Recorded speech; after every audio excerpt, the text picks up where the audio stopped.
ಗುದ ಸಂಭೋಗ ಆರೋಗ್ಯದ ವಿಚಾರದಲ್ಲಿ ತುಂಬಾ ಅಪಾಯಕಾರಿ. ಭಾರತದಂತಹ ರಾಷ್ಟ್ರದಲ್ಲಿ ಸೆಕ್ಸ್ ಬಗ್ಗೆ ಮುಕ್ತವಾಗಿ ಮಾತನಾಡುವುದು ಎಂದರೆ ಅದು ದೊಡ್ಡ ಅಪರಾಧವೆನ್ನುವಂತೆ ಪರಿಗಣಿಸಲಾಗುತ್ತದೆ. ಸೆಕ್ಸ್ ಯಾನೆ ಲೈಂಗಿಕ ಕ್ರಿಯೆ ಬಗ್ಗೆ ಹಲವಾರು ರೀತಿಯ ಕನಸುಗಳನ್ನು ಕಟ್ಟಿಕೊಂಡು ದಂಪತಿ ವೈವಾಹಿಕ ಜೀವನಕ್ಕೆ ಕಾಲಿಡುತ್ತಾರೆ. ಆದರೆ ಹುಡುಗನಿಗೆ ತಾನು ನೋಡಿರುವಂತಹ ನೀಲಿಚಿತ್ರಕ್ಕೂ ವಾಸ್ತವಕ್ಕೂ ತುಂಬಾ ವ್ಯತ್ಯಾಸವಿದೆ ಎಂದು ಅರ್ಥವಾಗುತ್ತದೆ.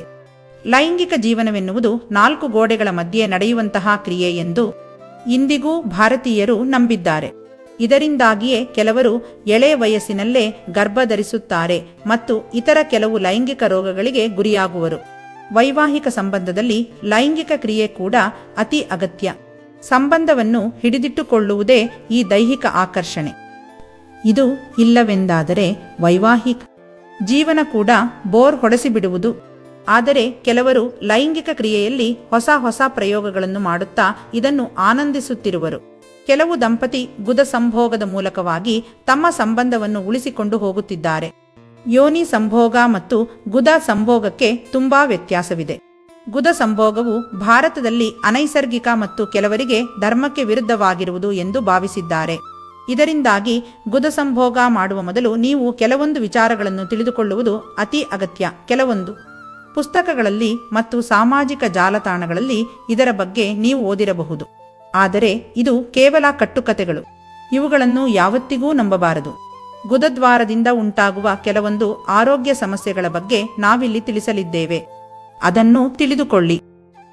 ಸೋಂಕು ಗುದ ಸಂಭೋಗದಿಂದಾಗಿ ಹಲವಾರು STI ಲೈಂಗಿಕವಾಗಿ ಹರಡುವ ಸೋಂಕುಗಳಾದ ಗೊನೋರಿಯಾ, ಹೆಪಟೈಟಿಸ್ ಬಿ ಮತ್ತು ಸಿಫಿಲಿಸ್ ಬರುವುದು. ಗುದದ್ವಾರದ ಪದರವು ತುಂಬಾ ತೆಳುವಾಗಿರುವುದು. ಇದು ಬೇಗನೆ ಹರಿದು ಹೋಗುವುದು ಮತ್ತು ಇದರಿಂದ ಸೋಂಕು ಸುಲಭವಾಗಿ ಹರಡುವುದು. ಗುದದ್ವಾರ ಬಾವು ಕಾಣಿಸಬಹುದು. ಗುದ ಸಂಭೋಗದಿಂದ ತುಂಬಾ ಸೂಕ್ಷ್ಮವಾಗಿರುವಂತಹ ಒಳಪದರವನ್ನು ಹರಿದು ಹಾಕುವುದು. ಇದು ಅಷ್ಟು ಬೇಗನೆ ಗುಣವಾಗದು. ಈ ಪದರವು ಗುದದ್ವಾರದೊಳಗೆ ಬ್ಯಾಕ್ಟೀರಿಯಾವು ಹೋಗದಂತೆ ತಡೆಯುವುದು. ಒಳಪದರ ಹರಿದು ಹೋಗು ಕಾರಣದಿಂದ ಗುದದ್ವಾರದಲ್ಲಿ ಬಾವು ಕಾಣಿಸಬಹುದು. ಇದು ಗಂಭೀರ ಸೋಂಕು ಹರಡುವ ಸಾಧ್ಯತೆ ತುಂಬಾ ಹೆಚ್ಚಿರುವುದು. ಫಿಸ್ತುಲಾ ಬರಬಹುದು. ಗುದದ್ವಾರದ ಒಳಪದರ ಹರಿದು ಹೋಗುವುದರಿಂದ ಸೋಂಕು ತುಂಬಾ ಹೆಚ್ಚಾಗುವ ಸಾಧ್ಯತೆ ಇದೆ. ಇದನ್ನು ಫಿಸ್ತುಲಾ ಎಂದು ಕರೆಯಲಾಗುವುದು. ಇದರಿಂದ ಮಲ ಹೊರಹೋಗುವಾಗ ತುಂಬಾ ಕಷ್ಟಪಡಬೇಕಾಗಬಹುದು. ಇದು ತುಂಬಾ ಕಿರಿಕಿರಿ ಉಂಟು ಮಾಡುವ ಸಮಸ್ಯೆ ಮತ್ತು ಶಸ್ತ್ರಚಿಕಿತ್ಸೆ ಅಗತ್ಯ. ಗರ್ಭಧಾರಣೆ ಅಸುರಕ್ಷಿತವಾದ ಗುದ ಸಂಭೋಗದಿಂದ ಗರ್ಭಧಾರಣೆಯಾಗದು ಎಂದು ಹೆಚ್ಚಿನವರು ಭಾವಿಸಿದ್ದಾರೆ. ಗುದ ಸಂಭೋಗ ಕೂಡ ಗರ್ಭಕ್ಕೆ ಕಾರಣವಾಗಬಹುದು. ಗುದವು ಯೋನಿಗೆ ತುಂಬಾ ಹತ್ತಿರದಲ್ಲಿ ಇರುವುದು ಮತ್ತು ಕಾಂಡೋಮ್ ಧರಿಸದೇ ಇದ್ದರೆ ಆಗ ವೀರ್ಯವು ಯೋನಿಯೊಳಗಡೆ ಹೋಗುವ ಮತ್ತು ಗರ್ಭ ಧರಿಸುವ ಸಾಧ್ಯತೆ ಇರುತ್ತದೆ. ಕಾಂಡೋಮ್ ಧರಿಸುವಾಗ ಇದನ್ನು ಸರಿಯಾಗಿ ಧರಿಸಬೇಕು ಮತ್ತು ಪೆಟ್ರೋಲಿಯಂ ಜೆಲ್ ಬಳಸಬೇಕು. ಯೋನಿಯಂತೆ ಗುದದಲ್ಲಿ ಯಾವುದೇ ರೀತಿಯ ನೈಸರ್ಗಿಕ ಲ್ಯೂಬ್ರಿಕೆಂಟ್ ಇರುವುದಿಲ್ಲ. ಇದರಿಂದ ಒಳಪದರ ಹರಿಯುವುದು ಮತ್ತು ಜಾರುವುದು. ಗುದ ಮತ್ತು ಗರ್ಭಕೋಶದ ಕ್ಯಾನ್ಸರ್ ಸಾಧ್ಯತೆ. ಗುದ ಮತ್ತು ಗರ್ಭಕೋಶದ ಕ್ಯಾನ್ಸರ್ ಮನುಷ್ಯರ ಪಾಪಿಲೋಮ ವೈರಸ್ನಿಂದ ಬರುತ್ತದೆ ಎಂದು ಇತ್ತೀಚಿನ ವರದಿಗಳು ಹೇಳಿವೆ. ಇದು ಹರಡಲು ಪ್ರಮುಖ ಕಾರಣವೇ ಗುದ ಸಂಭೋಗ ಎಂದು ಅಧ್ಯಯನಗಳು ಹೇಳಿವೆ. ಪೈಲ್ಸ್ ಅಥವಾ ಹೆಮೊರಾಯ್ಡ್ಸ್ ಖಾಸಗಿ ಭಾಗದಲ್ಲಿ ಕಾಣಿಸಿಕೊಳ್ಳುವ ಗಂಭೀರ ಸಮಸ್ಯೆ. ಈಗಿನ ದಿನಗಳಲ್ಲಿ ಪೈಲ್ಸ್ ಸಮಸ್ಯೆ ಹೆಚ್ಚಾಗ್ತಿದೆ. ಹೇಳಿಕೊಳ್ಳಲೂ ಆಗದ, ಅನುಭವಿಸಲು ಸಾಧ್ಯವಿಲ್ಲದ ಕಾಯಿಲೆಗಳಲ್ಲಿ ಪೈಲ್ಸ್ ಒಂದು. 4 ಮಂದಿ ವಯಸ್ಕರಲ್ಲಿ 3 ಜನರಿಗೆ ಈ ಸಮಸ್ಯೆ ಕಂಡುಬರುತ್ತದೆ. ನಲ್ಲಿ ಅನೇಕ ವಿಧಗಳಿವೆ. ಗುದದ್ವಾರ ಮತ್ತು ಗುದನಾಳದ ಸಿರೆಗಳು ಊದಿಕೊಳ್ಳುತ್ತವೆ. ಇದರಿಂದಾಗಿ ಕೆಲವೊಮ್ಮೆ ರಕ್ತ ಮತ್ತು ಮಾಂಸದ ತುಂಡುಗಳು ಹೊರಬರುತ್ತವೆ. ಮಲ ವಿಸರ್ಜನೆ ಮಾಡುವಾಗ ಮಾತ್ರವಲ್ಲದೆ ಕುಳಿತುಕೊಳ್ಳುವಾಗ, ನಡೆಯುವಾಗ ಕೂಡ ವಿಪರೀತ ನೋವನ್ನು ತಿನ್ನಬೇಕಾಗುತ್ತದೆ. ಪೈಲ್ಸ್ ಇದೆ ಎಂದು ಎಲ್ಲರ ಮುಂದೆ ಹೇಳಲು ಜನರು ನಾಚಿಕೆ ಪಟ್ಟುಕೊಳ್ತಾರೆ. ಇದೇ ಕಾರಣಕ್ಕೆ ಅದಕ್ಕೆ ಸೂಕ್ತ ಚಿಕಿತ್ಸೆ ಪಡೆಯುವುದಿಲ್ಲ. ಸರಿಯಾದ ಸಮಯಕ್ಕೆ ಸೂಕ್ತ ಚಿಕಿತ್ಸೆ ಸಿಗದೆ ಹೋದ್ರೆ ಸಮಸ್ಯೆ ಹೆಚ್ಚಾಗುತ್ತದೆ. ಪೈಲ್ಸ್ ಸಮಸ್ಯೆಯಿಂದ ಬಳಲುವ ಜನರು ಲೈಂಗಿಕ ಜೀವನದ ಬಗ್ಗೆ ತುಂಬಾ ಚಿಂತಿತರಾಗಿರುತ್ತಾರೆ. ಸಂಭೋಗದಿಂದ ಸಮಸ್ಯೆ ಹೆಚ್ಚಾಗಬಹುದಾ? ಗುದ ಸಂಭೋಗ ಈ ಸಮಯದಲ್ಲಿ ಸೂಕ್ತವೇ ಎನ್ನುವ ಪ್ರಶ್ನೆ ಅವರನ್ನು ಕಾಡುತ್ತದೆ. ಪೈಲ್ಸ್ ಇರೋರು ಸಂಭೋಗ ಬೆಳೆಸಬಹುದಾ?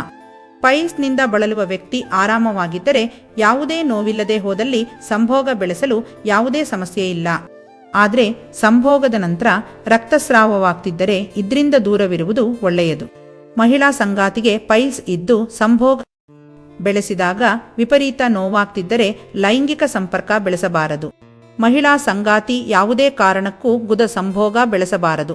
ಮಹಿಳಾ ಸಂಗಾತಿಗೆ ಪೈಲ್ಸ್ ಇರುವ ಸಮಯದಲ್ಲಿ ಸಂಭೋಗ ಬೆಳೆಸುವ ವೇಳೆ ಪುರುಷ ಸಂಗಾತಿ ಎಚ್ಚರಿಕೆ ವಹಿಸಬೇಕಾಗುತ್ತದೆ. ಪುರುಷ ಸಂಗಾತಿಗೆ ಸಣ್ಣ ಪ್ರಮಾಣದಲ್ಲಿ ನೋವು ಕಾಣಿಸಿಕೊಂಡಲ್ಲಿ ಅದರಿಂದ ತೊಂದರೆಯಿಲ್ಲ. ಪೈಲ್ಸ್ ಸಂದರ್ಭದಲ್ಲಿ ಗುದ ಸಂಭೋಗ ಬೇಡ ಎನ್ನುತ್ತಾರೆ ವೈದ್ಯರು. ಪೈಲ್ಸ್ ಸಂಪೂರ್ಣ ಗುಣಮುಖವಾದ್ಮೇಲೆ ಗುದ ಸಂಭೋಗ ಬೆಳೆಸಬಹುದು. ಪೈಲ್ಸ್ ವೇಳೆ ಸಂಭೋಗ ಬೆಳೆಸಿದ್ರೆ ನೋವು ಕಾಣಿಸಿಕೊಳ್ಳುವುದಲ್ಲದೆ ಪೈಲ್ಸ್ ಸಮಸ್ಯೆ ಹೆಚ್ಚಾಗುತ್ತದೆ.